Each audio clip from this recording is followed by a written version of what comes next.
안녕하십니까. 세상을 거주는 남자 이상훈입니다. 오늘은 애플 얘기 좀 하겠습니다. 삼성, 하웨이 등이 5G 스마트폰을 내놓고 있습니다.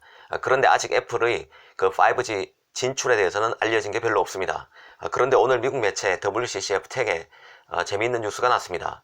바로 애플이 하반기에 내놓을 5G 스마트폰에 퀄컴의 5G 모뎀 칩을 사용할 것이라는 기사였습니다. 이 퀄컴의 5G 모뎀 칩은 바로 스냅드래곤 X55입니다. 이 기사를 보면서 지난해 2019년인 4월 세기 소송으로 불렸던 애플과 퀄컴의 로열티 분쟁의 전격 합의가 생각이 났습니다. 사실 퀄컴은 2011년 아이폰 4 출시 때부터 2016년까지 애플의 아이폰에 모뎀 칩 공급을 했었습니다. 하지만 퀄컴의 로열티가 과도하다며 애플이 2017년 계약 위반 등을 이유로 퀄컴을 제소하면서 2018년에는 인텔로부터 모뎀 칩을 받아왔습니다. 그런데 인텔이 5G 모뎀 칩 개발에 실패하면서 애플로서는 퀄컴과의 소송을 무한정 끌고 가기 어려웠고 결국 퀄컴과 전격 합의를 한 것입니다. 그리고 10개월가량이 지난 이번에 애플의 5G 스마트폰에 퀄컴의 모뎀 칩이 탑재될 것이라는 기사가 났습니다. 기억나시는 분이 있겠지만 애플과 퀄컴 간 소송은 여러 얘기거리를 낳았었습니다. 당시 5G 모뎀칩 확보가 절실했던 애플이 삼성에 모뎀칩 구매 제한을 했고 이 삼성이 캐파 부족을 이유로 거부했다는 말이 시장에서 돌았었습니다. 또 미국 견제로 힘들던 중국 하웨이의 창업주 런정페이가 미국 언론에 대놓고 애플에 5G 모뎀칩을 팔 수 있다고 사실상 비아냥거리기도 했습니다. 그만큼 5G 모뎀칩을 만드는 업체는 극소수입니다. 삼성, 하웨이, 퀄컴 등 한 3개사 정도로 보시면 될 것 같습니다. 미디어텍의 제품도 있지만 성능이 떨어진다는 게 대다수 평가입니다. 그래서 당시에 애플과 퀄컴의 소송 결과에 관심이 더 클 수밖에 없었습니다. 사실 애플이 5G 스마트폰에 퀄컴의 모뎀 칩인 스냅드래곤 X55를 쓰기로 했다는 뉴스에서 또 주목되는 게 있는데요. 바로 애플이 지금 스스로 개발 중인 자체 모뎀 칩도 사용할 가능성이 있다고 언급한 부분입니다. 만약 기사대로면 애플은 향후 출시될 아이폰의 다양한 모델의 사내 5G 모뎀과 퀄컴의 모뎀 제품을 동시에 사용하게 됩니다. 지난해 애플은 퀄컴과의 소송을 끝내고 인텔의 모뎀칩 사업부를 매입했습니다.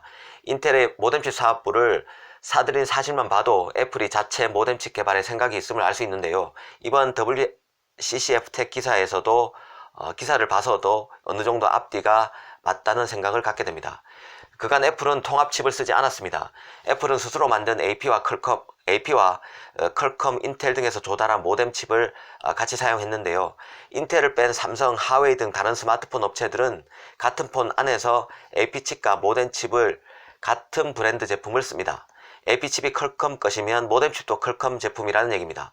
AP를 엑시노스로 쓰면서 모뎀칩은 스냅드래곤을 쓰지 않는다는 뜻인데요. 같은 제품 것을 써야 스마트폰 안에서 시스템이 더 안정적이기 때문입니다. 그런데 삼성의 경우는 AP칩은 퀄컴과 엑시노스 제품을 판매 지역에 따라 전략적으로 씁니다. 이 얘기는 모뎀칩도 AP를 따라서 지역별로 다른 것을 쓴다는 뜻입니다. 한 개 제품을 모든 스마트폰에 적용하지 않는다는 뜻인데요. 실제 애플도 그간 모뎀칩을 한 곳에서만 받지 않는다는 말이 많았습니다.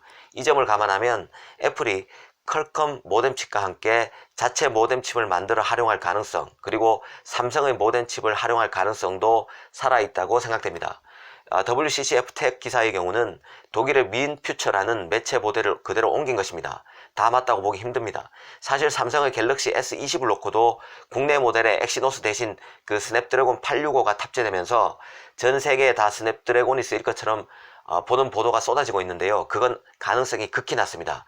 삼성이 스냅드래곤만 채택할 것으로 보지 않습니다. 가격 협상 차원에서도 그렇고 엑시노스와 스냅드래곤을 전략적 차원에서 시장별로 달리 가져갈 가능성이 큽니다. 그런 맥락에서 보면 애플의 모뎀칩도 삼성이 일부 가져갈 가능성도 있습니다.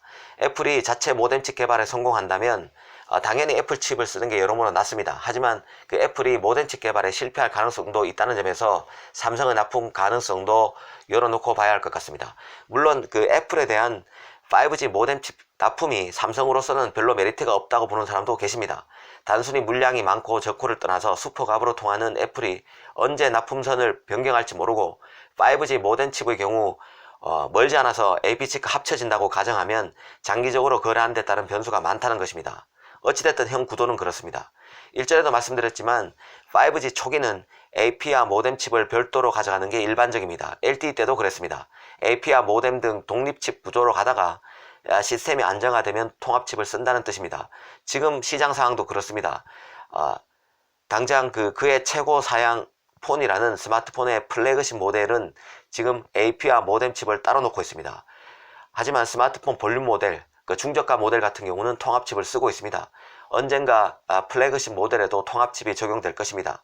플래그십 모델에 걸맞는 성능, 안정성이 담보돼야 되는 만큼 조금 시간이 걸릴 것입니다. 일반적으로 통합칩이면 공간을 덜 잡아먹고 전력도 적게 먹습니다. 당연히 더 프리미엄 제품입니다. 앞으로 애플이 통합칩을 낼 것인지도 관심거리입니다. 이제껏 애플은 AP와 모뎀 칩을 별도로 썼습니다. 위험을 감수하고 통합칩을 내놓을 이유는 있을까 판단을 할 것입니다. 아마 장기적으로는 통합칩을 염두에 두겠지만 5G 시스템에서 통합칩을 쓸 가능성은 상대적으로 낮을 것 같습니다. 오늘 이 시간에는 애플이 5G 스마트폰에 퀄컴의 모뎀 칩과 스스로 만든 모뎀 칩을 쓸 가능성이 있다는 기사를 소개해 드렸습니다. 감사합니다.